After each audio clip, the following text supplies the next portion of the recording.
My name is Ioan Marian Vlad. I come from Romania. I am Erasmus Plus student. For entering in Erasmus Plus program, you need to have an interview to make a CV, and you need to receive an acceptance letter. The experience is very good, very well. You meet a lot of people, new people from different cultures. In general, it's a very good experience. Currently, I study electrical engineering department. I have a lot of friends. The experience is so amazing.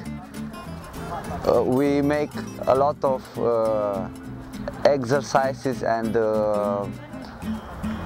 laboratories, and that's why I want to come again next semester, because the experience is really amazing.